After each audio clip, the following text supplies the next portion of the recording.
Biology exam ഇങ്ങനെ വന്നിരിക്കുകയാണല്ലേ. ഇത് നമ്മൾ ഡിസ്കസ് ചെയ്യാൻ പോകുന്നത് ഏറ്റവും കൂടുതൽ തവണ ചോദിച്ചിട്ടുള്ള 10 ചോദ്യങ്ങളാണ്. അതായത് ഈ 10 ചോദ്യങ്ങളില്ലാത്ത ചോദ്യ പേപ്പറുകൾ ബയോളജിയിൽ ഉണ്ടാവില്ല. അത്രയും മോസ്റ്റ് റിപ്പീറ്റഡ് ആയിട്ട് ചോദിച്ചിട്ടുള്ള 10 ക്വസ്റ്റ്യൻസ് നമുക്കൊന്ന് നോക്കിയാലോ? നോക്കാം. യെസ്. അപ്പൊ നമുക്ക് ഒന്നാമത്തെ ചോദ്യത്തിലേക്ക് പോവാം. അപ്പൊ ഇവിടെ നമുക്കൊരു ഡയഗ്രാം തന്നിട്ടുണ്ട്. ഇത് നമ്മുടെ മസ്തിഷ്ക ബ്രെയിനിന്റെ സ്ട്രക്ചർ ആണ്. റീഡ്രോ ചെയ്യാൻ കൊടുത്തിരിക്കുന്ന ഈ ചിത്രം പകർത്തി വെച്ച ശേഷം നമുക്ക് കുറച്ച് കാര്യങ്ങളുടെ ഫംഗ്ഷൻസ് തന്നിട്ട് അത് ഏതാണ് ഭാഗം എന്ന് ഐഡന്റിഫൈ ചെയ്ത് ലേബിൾ ചെയ്യാനാണ് പറഞ്ഞിരിക്കുന്നത്. ഓക്കെ. അപ്പൊ ഒന്നാമത്തത് maintains equilibrium of the body. അപ്പൊ ഏത് പാർട്ടാണ് ശരീരത്തിന്റെ തുലന നില പാലിക്കുന്നത്? അത് സെറിബെല്ലം ആണ് അല്ലെ. അപ്പൊ ഏതാണ് അത്? സെറിബെല്ലം. ഓക്കെ. അടുത്ത ക്വസ്റ്റ്യൻ നിങ്ങൾ നോക്കിക്കടാ. കൺട്രോൾസ് വോളണ്ടറി മൂവ്മെന്റ്സ്, അതായത് ഐച്ഛിക പ്രവർത്തനങ്ങളെ നിയന്ത്രിക്കുന്ന ഭാഗം ഏതാണ്? അതാണ് നമ്മുടെ സെറിബ്രം അല്ലെ. അത് സെറിബ്രം ആണ്. സെറിബ്രം. യെസ്. അടുത്ത ചോദ്യം, act as release station of impulses, ആവേഗങ്ങളുടെ പുനഃപ്രസരണ കേന്ദ്രമായിട്ട് പ്രവർത്തിക്കുന്ന ഭാഗം ഏതാണ്? അത് നമ്മുടെ തലാമസ് ആണ് അല്ലെ. That is thalamus. അപ്പൊ ഇതാണ് നമ്മുടെ തലാമസ് കേട്ടോ. തലാമസ്. യെസ്. ഓക്കെ. അടുത്ത ചോദ്യം, name the part labelled as X and write its function. X എന്ന് മാർക്ക് ചെയ്തിട്ടുള്ള ഭാഗം ഏതാണ്? അത് മെഡുല ഒബ്ലോംഗേറ്റ ആണ്. അപ്പൊ മെഡുല ഒബ്ലോംഗേറ്റയുടെ ഫംഗ്ഷൻ എന്ന് പറയുന്നത് അനൈച്ഛിക പ്രവർത്തനങ്ങളെ നിയന്ത്രിക്കും അല്ലെ. ഇൻവോളണ്ടറി ആയിട്ടുള്ള ആക്ഷൻസ്. ഇൻവോളണ്ടറി ആക്ഷൻ നമ്മൾ ഈ പറയുന്ന പോലെ തന്നെ ഹാർട്ട് ബീറ്റ് ആയിക്കോട്ടെ, നമ്മള് റെസ്പിറേഷൻ ആയിക്കോട്ടെ, ഇങ്ങനെയുള്ള കാര്യങ്ങളൊക്കെ കൺട്രോൾ ചെയ്യുന്നതാണ് മെഡുല ഒബ്ലോംഗേറ്റ എന്ന് പറയുന്നത് കേട്ടോ. ഓക്കെ. സോ 5 ഭാഗങ്ങളും പഠിച്ചു വെച്ചോളൂ, അതിന്റെ ഫംഗ്ഷൻസ് പഠിച്ചു വെച്ചോളൂ. മസ്തിഷ്കം വരയ്ക്കാൻ പഠിക്കണം, വളരെ ഇമ്പോർട്ടന്റ് ആണ്. അടുത്ത ചോദ്യം, redraw the picture given below. വീണ്ടും റീഡ്രോ ചെയ്യാനാണ്. കണ്ണാണ്. ഇതേപോലെ തന്നെ പാർട്ടുകൾ നോക്കുക, ഐഡന്റിഫൈ ചെയ്യുക, ലേബിൾ ചെയ്യുക. The part that refracts light rays into the eye, പ്രകാശരശ്മികളെ കണ്ണിലേക്ക് പ്രവേശിപ്പിക്കുന്ന ഭാഗം ഏത് എന്നാണ് ചോദിച്ചിരിക്കുന്നത്.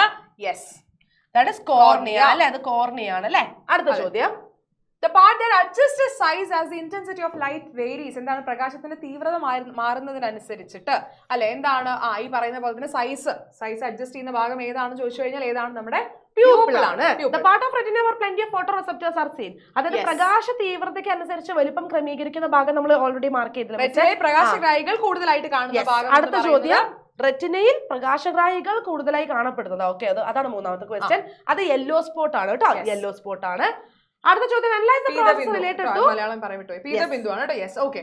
Related to the regulation of blood glucose level and answer the questions. Very important question. Third chapter എന്നുള്ള ക്വസ്റ്റ്യൻ ആണ്.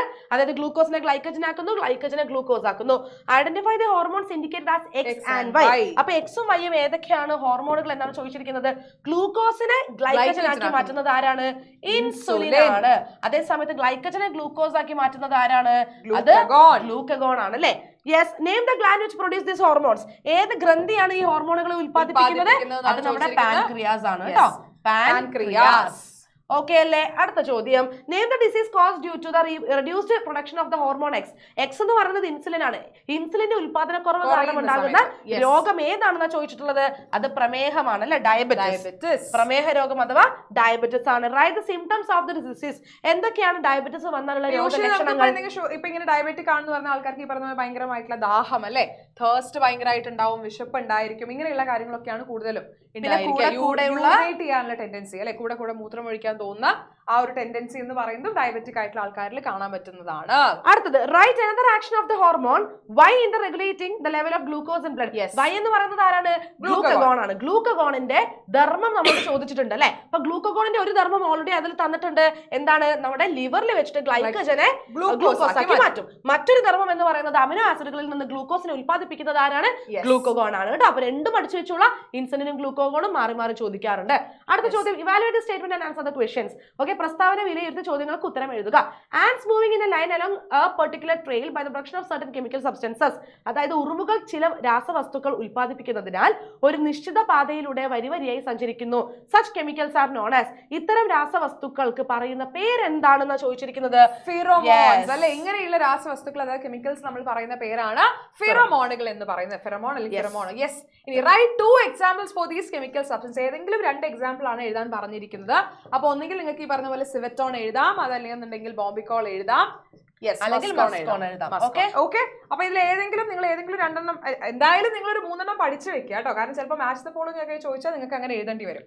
Right other 2 uses of these chemical substance. വേറെ എന്തെങ്കിലും ഒരു ഫംഗ്ഷൻ കൂടിയാണ് നമ്മുടെ അടുത്ത് എഴുതാനായിട്ട് പറഞ്ഞിരിക്കുന്നത്. ഇതിൽ ഓൾറെഡി ശരിക്കും സഞ്ചാരപാത നിർണ്ണയിക്കുക എന്നുള്ളതാണല്ലോ ഈ ഉറുമ്പുകളുടെ വരിവരിയായിട്ട് പോകുന്നതിനെ നമ്മൾ പറയുന്നത്. ഇത് കൂടാതെ ഭക്ഷണ ലഭ്യത അറിയിക്കൽ, എവിടെയാണ് ഫുഡ് ഉള്ളത് അത് മറ്റുള്ള ആൾക്കാരെ അറിയിക്കും, അപകട സാധ്യത അറിയിക്കൽ, ഇണയെ ആകർഷിക്കൽ, ഇങ്ങനെയുള്ള കുറച്ച് പോയിന്റ്സ് നമ്മൾ ടെക്സ്റ്റ് ബുക്കിൽ കൊടുത്തിട്ടുണ്ട് കേട്ടോ. അപ്പൊ അതൊക്കെയാണ് നിങ്ങൾ ഇവിടെ എന്താണ് അതിന്റെ യൂസസ് അല്ലെ, ഉപയോഗങ്ങളായിട്ട് നിങ്ങൾ എഴുതേണ്ടത്.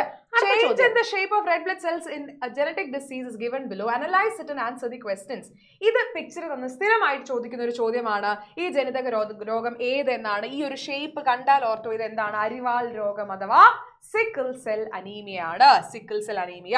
ആരുടെ രക്താണുക്കളിൽ രൂപമാറ്റം ഉണ്ടാകുന്നത് എന്തുകൊണ്ട് എന്നാണ് ചോദിച്ചിരിക്കുന്നത്. അപ്പൊ നമുക്കറിയാം എന്താണ് അമിനോ ആസിഡുകൾ അല്ലെ, അമിനോ ആസിഡിന്റെ ആ ഒരു സീക്വൻസിങ് തെറ്റിക്കഴിഞ്ഞു കഴിഞ്ഞാൽ, അമിനോ ആസിഡിന്റെ സീക്വൻസിങ്ങിനെ കൺട്രോൾ ചെയ്യുന്ന ജീനുകളാണ്.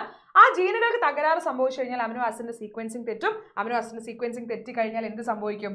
എന്തുണ്ടാവും? നമ്മുടെ ഹീമോഗ്ലോബിൻ അല്ലെ, ഹീമോഗ്ലോബിൻ പ്രോപ്പർ ആയിട്ട് അതിന്റെ ഫോർമേഷൻ നടക്കില്ല. അതായത് നിങ്ങൾക്ക് അറിയാലോ, അതായത് ഹീമോഗ്ലോബിൻ എന്ന് പറയുന്നത് ഒരു പ്രോട്ടീൻ ആണ്. പ്രോട്ടീൻ ഉണ്ടാക്കുന്നത് എന്തിനെ കൊണ്ടാണ്? അമിനോ ആസിഡുകൾ കൊണ്ടാണല്ലേ. അപ്പൊ ഹീമോഗ്ലോബിൻ എന്ന് പറയുന്ന പ്രോട്ടീനിലുള്ള അമിനോ ആസിഡുകൾ തെറ്റുന്നു, അതുകൊണ്ട് തന്നെ ഹീമോഗ്ലോബിന്റെ സ്ട്രക്ചറിൽ മാറ്റം വരുന്നു.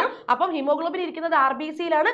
RBC വളഞ്ഞ് എന്താകും? ശരിക്കും വട്ടത്തില് ഉണ്ടാവേണ്ട RBC വളഞ്ഞ് അരിവാള് പോലെ ആകുന്നു. അപ്പൊ അതിൽ ചോദിച്ചിട്ടുണ്ട് അരുടെ രക്താണുക്കൾക്ക് ഉണ്ടാകുന്ന രൂപമാറ്റം ശരീരത്തിനെ ബാധിക്കുന്നത് എങ്ങനെ. അപ്പൊ നമുക്കറിയാം എന്താണ് RBCക്ക് ഓക്സിജനെ ക്യാരി ചെയ്യാന്നുള്ള ജോലിയാണ്. അപ്പോൾ ഷേപ്പ് മാറുമ്പോൾ RBCക്ക് കൃത്യമായിട്ട് ഓക്സിജനെ വഹിക്കാനായിട്ട് കഴിയില്ല. ആ സിക്കിൾ സെൽ ആയിട്ടുള്ള സാധനം ഇങ്ങനെ നമ്മുടെ ബ്ലഡ് വെസൽസിൽ വന്ന് ബ്ലോക്ക്ഡ് ആവും. കൊടുത്തിട്ടുണ്ട് കണ്ടോ, ഈ അരിവാൾ പോലെ ഇരിക്കുന്ന കോശങ്ങൾ RBC എവിടെയെങ്കിലും വന്ന് ഇങ്ങനെ കെട്ടിക്കിടന്ന് നമ്മുടെ രക്തക്കുഴലിനെ ബ്ലോക്ക് ചെയ്യും, രക്തപ്രവാഹത്തിനെ എന്ത് ചെയ്യും? തടസ്സപ്പെടുത്തും, ബ്ലോക്ക് ചെയ്യും എന്നുള്ള കാര്യം കൂടി എഴുതുക. ഓക്കെ, അടുത്ത ചോദ്യം. Details of blood groups of 2 persons are given in the table. Analyze them and answer the questions. അപ്പൊ ബ്ലഡ് ഗ്രൂപ്പ് ആണ് ഇവിടെ തന്നിരിക്കുന്നത്, 2 ആൾക്കാർക്ക് തന്നിട്ടുണ്ട്. അപ്പൊ XY അല്ലേ, ഓക്കെ, അവരുടെ ബ്ലഡ് ഗ്രൂപ്പ് കണ്ടുപിടിക്കാനാണ് പറഞ്ഞിരിക്കുന്നത്, എക്സിന്റെയും വൈന്റെയും. അപ്പൊ എക്സില് ആന്റിജൻ B ആണ്. ഓക്കെ, അപ്പൊ ആന്റിജൻ B ആണെങ്കിൽ ഉറപ്പായിട്ടും B ബ്ലഡ് ഗ്രൂപ്പ് ആണ്. പക്ഷെ നിങ്ങൾ ഒരു കാര്യം കൂടി നോക്കുക, ഇവിടെ RH ഫാക്ടർ പ്രസന്റ് ആണെന്ന് തന്നിട്ടുണ്ട്. അങ്ങനെയാണെങ്കിൽ അയാൾ പോസിറ്റീവ് ആയിരിക്കും. സോ എക്സ് എന്ന് പറയുന്നത് B പോസിറ്റീവ് ആയിരിക്കും. ഇനി Y എന്ന് പറയുന്ന ആളുടെ ആന്റിജൻ A ആണ്, അയാൾക്ക് എന്താണ്? RH ഫാക്ടർ ഇല്ല, ആബ്സെന്റ് ആണ്. അപ്പോ A നെഗറ്റീവ് ആയിരിക്കും. ഇനി ചോദ്യം, can Y receive blood from XY എന്നാണ് ചോദിച്ചിരിക്കുന്നത്. അപ്പൊ ഇങ്ങനെയുള്ള ക്വസ്റ്റ്യൻ വരുമ്പോൾ നമ്മൾ എപ്പോഴും ശ്രദ്ധിക്കേണ്ടത് ബ്ലഡ് കൊടുക്കുന്ന ആളുടെ ആന്റിജനും ബ്ലഡ് റിസീവ് ചെയ്യുന്ന സ്വീകർത്താവിന്റെ അല്ലെങ്കിൽ സ്വീകരിക്കുന്ന ആളുടെ ആന്റിബോഡിയും തമ്മിലാണ് റിയാക്ഷൻ നടക്കുന്നുണ്ടായിരിക്കുക. അപ്പൊ ചോദിച്ചിരിക്കുന്ന Yക്ക് എക്സിൽ നിന്നും വാങ്ങാൻ പറ്റുമോ എന്നുള്ളതാണ്. എക്സിന്റെ B ആന്റിജൻ ആണ്. ഓക്കെ, Yയിൽ എന്തുണ്ട്? B ആന്റിബോഡി ഉണ്ട്. ഉറപ്പായിട്ടും എന്ത് സംഭവിക്കും? ഇത് തമ്മിൽ പ്രതിപ്രവർത്തനം അഥവാ റിയാക്ഷൻ നടക്കും. അങ്ങനെ റിയാക്ഷൻ നടക്കുന്നതുകൊണ്ട് ആള് മരണപ്പെടാൻ വരെയുള്ള ചാൻസുകൾ കൂടുതലാണ് അല്ലെ. അപ്പൊ അതുകൊണ്ട് എന്താണ്, എക്സ് എന്ന വ്യക്തിയുടെ രക്തം ആർക്ക് എടുക്കാനായിട്ട് പറ്റില്ല? Yക്ക് എടുക്കാനായിട്ട് സാധിക്കില്ല. കാരണം അതിൽ B ആന്റിബോഡി ഉണ്ട് എന്നുള്ളത് എഴുതുക.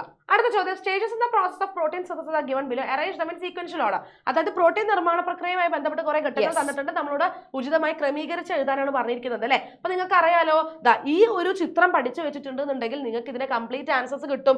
തുടർച്ചയായി എപ്പോഴും ചോദിക്കാവുന്ന ചോദ്യങ്ങളാണ് കേട്ടോ. ഓക്കെ, അപ്പൊ ആദ്യം തന്നെ എന്താ സംഭവിക്കാന്ന് വെച്ചാൽ DNA-യിൽ നിന്ന് എന്തുണ്ടാവണം? mRNA ഉണ്ടാവണം അല്ലെ. യെസ്, അപ്പൊ DNA-യിൽ നിന്ന് mRNA ഉണ്ടാവുന്നു. ഈ mRNA ന്യൂക്ലിയസിന്റെ പുറത്തേക്ക് വരണ്ടേ? ന്യൂക്ലിയസിന്റെ പുറത്തേക്ക് വരും. എങ്ങോട്ടേക്കാ വരുന്നത്? റൈബോസോമിലേക്ക് വരുന്നു. അപ്പോഴാണ് tRNA എന്ത് ചെയ്യുക? യെസ്, അതായത് വിവിധ തരം അമിനോ ആസിഡുകളായിട്ട് റൈബോസോമിലേക്ക് വരുന്നത്. ഈ അമിനോ ആസിഡുകളെയൊക്കെ നമ്മൾ mRNA-യിലുള്ള സന്ദേശം അനുസരിച്ച് കൂട്ടിച്ചേർത്ത് എന്ത് നിർമ്മിക്കുന്നു? പ്രോട്ടീൻ നിർമ്മിക്കുന്നു. ഓക്കെ, ഇത് ഈ രീതിയിലും ഈ ചോദ്യം ചോദിക്കാൻ സാധ്യതകളുണ്ട്. അതുകൂടാതെ തന്നെ ഈ ചിത്രം തന്നിട്ട് ചോദ്യങ്ങൾ വരാനുള്ള സാധ്യതകളും വളരെ കൂടുതലാണ് കേട്ടോ. ഓക്കെ അല്ലേ? വളരെ ഇമ്പോർട്ടന്റ് ആയിട്ടുള്ള ക്വസ്റ്റൻ ആണ്. Analyse, illustration, answer the question, sex determination എപ്പോഴും ചോദിക്കുന്ന ചോദ്യമാണ്. ഫിൽ അപ്പ് 1 and 2 എന്നാണ് പറഞ്ഞിരിക്കുന്നത്. അപ്പോ ഇത് നോക്കുക, നിങ്ങൾ ഇവിടെ നോക്കി കഴിഞ്ഞാൽ കാണാം ഫീമെയില്. യെസ്, അറിയാലോ, ഫീമെയിൽ 44 സൊമാറ്റിക് ക്രോമസോംസും XX ആണ് അവരുടെ ലിംഗനിർണ്ണയ ക്രോമസോമുകൾ വരുന്നത്. മെയിൽ ആണെങ്കിൽ എന്താണ്? XY ആണ് ലിംഗനിർണ്ണയ ക്രോമസോമുകൾ വരുന്നത് അല്ലെ. ഇവിടെ എന്ത് വരും? XX വരും, ഇവിടെ XY വരും. XX ആണെന്നുണ്ടെങ്കിൽ ആൺകുട്ടിയാണോ പെൺകുട്ടിയാണോ? പെൺകുട്ടിയാണ്. XY ആണെങ്കിലോ ഏതാണ്? ബോയ് ആയിരിക്കും അല്ലെ. Chromosome of the father determines the sex of the child explain എന്നാണ് പറഞ്ഞിരിക്കുന്നത്. അപ്പൊ അതിൽ നിങ്ങൾ എഴുതേണ്ട എന്താണ്? കാരണം ഫാദറിനാണ് എന്തുള്ളത് വൈ എന്ന് പറയുന്ന ക്രോമസോം കൂടിയുള്ള അമ്മയ്ക്ക് എന്തായിരിക്കും എക്സ് ക്രോമസോം മാത്രമാണ്. യെസ് മാത്രമേ ഉള്ളൂ. ഫാദർ എന്താണ് എക്സും വൈയും ഉണ്ട്. വൈ ആണ് ഡിറ്റർമിൻ ചെയ്യുന്നത് കുട്ടി ആണാണോ പെണ്ണാണോ. അതായത് അച്ഛനിൽ നിന്ന് വരുന്ന ക്രോമസോം എക്സ് ആണെന്നുണ്ടെങ്കിൽ പെൺകുട്ടി ജനിക്കും, വൈ ആണെന്നുണ്ടെങ്കിൽ ആൺകുട്ടിയാണ്. അപ്പൊ അച്ഛനാണ് ഇവിടെ എന്ത് ചെയ്യുന്നത്, ജനിക്കുന്ന കുഞ്ഞിന്റെ ലിംഗം നിർണ്ണയിക്കുന്നത്. ഓക്കെ അല്ലേ? Next question, write the 2 uses of DNA fingerprinting technology. DNA fingerprinting സാങ്കേതിക വിദ്യയുടെ ഏതെങ്കിലും 2 ഉപയോഗങ്ങളാണ് നമ്മളോട് ചോദിച്ചിരിക്കുന്നത്. പെറ്റേണിറ്റി ഡിസ്പ്യൂട്ടുകൾ സോൾവ് ചെയ്യാൻ വേണ്ടിയിട്ട് അല്ലെ, ഈ പറയുന്ന പോലെ തന്നെ പാരന്റ്സ് ആരാണെന്നുള്ള അറിയാത്ത അങ്ങനെയുള്ള കാര്യങ്ങൾ, അല്ലെങ്കിൽ മർഡർ കേസുകൾ അല്ലെ, ഇത്തരത്തിലുള്ള കൊലപാതകങ്ങളോ കാര്യങ്ങളൊക്കെ നടക്കുമ്പോൾ അങ്ങനത്തെ കേസുകളൊക്കെ സോൾവ് ചെയ്യാൻ വേണ്ടിയിട്ട്, ക്രൈം ഇതൊക്കെ ഇഷ്യൂസ് ഒക്കെ നമുക്ക് സോൾവ് ചെയ്യാൻ വേണ്ടിയിട്ട് പറ്റും. അതേപോലെ ജനറ്റിക് ട്രേറ്റ്സ് ഒക്കെ നമുക്ക് ഐഡന്റിഫൈ ചെയ്യാൻ പറ്റും. ഒരു ഫാമിലിയിൽ, ഒരു കുടുംബത്തിൽ പാരമ്പര്യമായി കൈമാറി വരുന്ന രോഗങ്ങളും പാരമ്പര്യമായി കൈമാറി വരുന്ന ജനിതകപരമായിട്ടുള്ള കുറെ ക്യാരക്ടേഴ്സ് ഇല്ലേ, ഇതൊക്കെ നമുക്ക് ഐഡന്റിഫൈ ചെയ്യാൻ പറ്റും. കേസുകളൊക്കെ സോൾവ് ചെയ്യാൻ, ആൾക്കാർ മിസ്സായി പോകുന്നു, അങ്ങനെയുള്ള കേസുകളൊക്കെ സോൾവ് ചെയ്യാനും ഒക്കെ നമുക്ക് എന്ത് ചെയ്യാം, DNA ഫിംഗർ പ്രിന്റിംഗ് എന്ന് പറയുന്നത് യൂസ് ചെയ്യാം. ഓക്കെ അല്ലേ? ഇത് കണ്ടുപിടിച്ച ആളെ പേരും അലക്സ് ജെഫ്രി എന്നുള്ള പേര് കൃത്യമായിട്ട് ഓർത്ത് വെക്കുക. വളരെ ഇമ്പോർട്ടന്റ് ആയിട്ടുള്ള ഭാഗമാണ് DNA ഫിംഗർ പ്രിന്റിംഗ് എന്ന് പറയുന്നത് കേട്ടോ. Okay, analyze the following illustration and answer the questions. What proof of evolution does the illustration give? Does the study of homologous organs give similar proof? How? Okay, അതായത് ചിത്രീകരണം നിരീക്ഷിച്ച ചോദ്യങ്ങൾക്ക് ഉത്തരം എഴുതുക. ജീവപരിണാമത്തെ പറ്റി തന്നിരിക്കുന്ന ചിത്രീകരണം നൽകുന്ന തെളിവെന്ത്? അനുരൂപ അവയവങ്ങളുടെ പഠന സമാനമായി തെളിവുകൾ നൽകുന്നുണ്ടോ എങ്ങനെ? യെസ്, ഇത് തന്നെയാണ് ഇങ്ങോട്ട് കയറി വന്നിരിക്കുന്നത്. Same question. യെസ്, അപ്പൊ ഇതിൽ നിങ്ങൾ ഇപ്പൊ ബാക്ടീരിയയും ഹ്യൂമൻ ബീയിങ്ങും എടുത്തു കഴിഞ്ഞാൽ നമുക്കറിയാം, ബാക്ടീരിയയിലായിക്കോട്ടെ ഹ്യൂമൻ ബീയിങ്ങിലായിക്കോട്ടെ രണ്ടിലാണെന്നുണ്ടെങ്കിലും എനർജി എന്ന് പറയുന്നത് ATP മോളിക്യൂൾ അല്ലെ ATP തന്മാത്രകളാണ് സ്റ്റോർ ചെയ്തിരിക്കുന്നത്. ജീനുകളാണ് ഹെറിഡിറ്ററി ട്രേറ്റ്സ് ഒക്കെ കൺട്രോൾ ചെയ്യുന്നത് അല്ലെ. ബേസിക്കലി എവല്യൂഷൻ ആണ് ചോദിച്ചിരിക്കുന്നത്. Yes, what proof of evolution എന്ന് ചോദിച്ചു കഴിഞ്ഞാൽ എന്താണ്? സോ ബേസിക്കലി ഇതെല്ലാം ഈ പറയുന്ന പോലെ തന്നെ അല്ലെ, ഇവരെല്ലാവരും ഇവോൾവ് ചെയ്ത് കോമൺ ആയിട്ടുള്ള ഒരു ആൻസിസ്റ്ററിൽ നിന്നാണ് ഇവോൾവ് ചെയ്തിരിക്കുന്നത് എന്നുള്ള ഒരു ഐഡിയ ആണ് അല്ലെ. ഇത് ബയോകെമിസ്ട്രി അല്ലെ, ബയോകെമിസ്ട്രി ആണ് ഇതിനെ പറ്റി പറയുന്നത്. നമ്മൾ ബയോകെമിസ്ട്രി ആൻഡ് ഫിസിയോളജിയിലാണ് ഈ ഒരു കാര്യം. നമുക്ക് അതിന്റെ ബേസിസിലാണ് നമ്മൾ ഇങ്ങനെയുള്ള ഒരു കൺക്ലൂഷനിലേക്ക് എത്തുന്നത്. ഇവർക്ക് ഒരു കോമൺ ആൻസിസ്റ്റർ ഉണ്ടായിരുന്നു എന്നുള്ള കൺക്ലൂഷൻ. അതായത് ജൈവരസതന്ത്രവും ശരീരധർമ്മശാസ്ത്രവും കേട്ടോ മക്കൾ, അതാണ് അവിടെ എഴുതേണ്ടത് കേട്ടോ.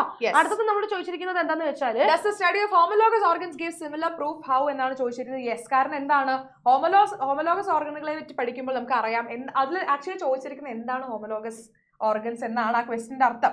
അപ്പൊ നിങ്ങൾ അവിടെ എഴുതേണ്ടത് യെസ്, ഹോമോലോഗസ് ഓർഗൻസ് എന്ന് പറഞ്ഞാൽ അവർക്ക് സ്ട്രക്ചറലി അവർ സിമിലർ ആണ്, ഫംഗ്ഷൻസ് ഡിഫറെന്റ് ആണെങ്കിൽ പോലും അല്ലെ, ധർമ്മം ഡിഫറെന്റ് ആണെങ്കിൽ പോലും അവരുടെ ഘടന എന്തായിരിക്കും, അനാട്ടമി എന്ന് പറയുന്നത് സെയിം ആണ്, ഘടന എന്ന് പറയുന്നത് സെയിം ആണ്. അപ്പൊ അതിൽ നിന്ന് തന്നെ നമുക്ക് എന്താണ് വ്യക്തമായിട്ട് മനസ്സിലാക്കാൻ പറ്റും, ഇവർക്ക് ഒരു കോമൺ ആൻസിസ്റ്റർ, ഒരു പൊതുപൂർവികൻ ഉണ്ടായിരുന്നു എന്നുള്ളത് കാര്യം. ഓക്കെ, അതാണ് അനുരൂപ അവയവങ്ങൾ. അത് ചോദിക്കാറുണ്ട് എപ്പോഴും. ആ ചിത്രം ടെക്സ്റ്റ് ബുക്കിൽ കൊടുത്തിരിക്കുന്നത് കൃത്യമായിട്ട് പഠിച്ചോളൂ കേട്ടോ. ഓക്കെ മക്കൾ, അപ്പൊ ഇത്രയും ക്വസ്റ്റ്യൻസ് ഇല്ലാത്ത ചോദ്യ പേപ്പറുകൾ ഉണ്ടാവില്ല. വളരെ ഇമ്പോർട്ടന്റ് ആയിട്ടുള്ള 10 ചോദ്യങ്ങൾ നമ്മൾ പഠിച്ചു കഴിഞ്ഞിട്ടുണ്ട്. ഇതിനേക്കാൾ കൂടുതൽ എത്രയോ ചോദ്യങ്ങൾ നമുക്ക് ഡിസ്കസ് ചെയ്യാനുണ്ട്. അതിന് നിങ്ങൾ ലൈവ് കാണണം, ലൈവിലേക്ക് വരണം അല്ലെ. അപ്പൊ നിങ്ങൾക്കുള്ളൊരു ചോദ്യം, അതായത് ഇപ്പൊ DNA ഉണ്ട്, RNA ഉണ്ടല്ലോ. DNA-യിലും RNA-യിലും ഏതോ ഒരു നൈട്രജൻ ബേസിൽ വ്യത്യാസമുണ്ട് വരുന്നുണ്ട് അല്ലെ. അത് ഏത് നൈട്രജൻ ബേസുകളിലാണ് വ്യത്യാസം വരുന്നത്? DNA-യിലുള്ള നൈട്രജൻ ബേസ് ഏതാണ്, RNA-യിലുള്ള നൈട്രജൻ ബേസ് ഏതാണെന്ന് നിങ്ങൾ മറക്കാതെ നമ്മളെ കമന്റ് ബോക്സിൽ കമന്റ് ചെയ്യാം കേട്ടോ. ആൻഡ് നിങ്ങൾ വീഡിയോ എല്ലാവർക്കും ഷെയർ ചെയ്ത് കൊടുക്കുക. എല്ലാവർക്കും ആവശ്യമുള്ള വീഡിയോ ആണ്, ഇമ്പോർട്ടന്റ് ആയിട്ടുള്ള ക്വസ്റ്റ്യൻസ് ആണ്, എല്ലാവരിലേക്ക് എത്തിക്കുക. ബാക്കി നമുക്ക് ലൈവിൽ നമ്മൾ ഡിസ്കസ് ചെയ്യും. ബാക്കി കാര്യങ്ങളൊക്കെ വീഡിയോ ലൈക്ക് ചെയ്യാനും നിങ്ങൾ മറക്കരുത് കേട്ടോ. യെസ്, ഓക്കെ, നമുക്ക് എന്ത് ചെയ്യാം, ലൈവിൽ കാണാം. Till then bye.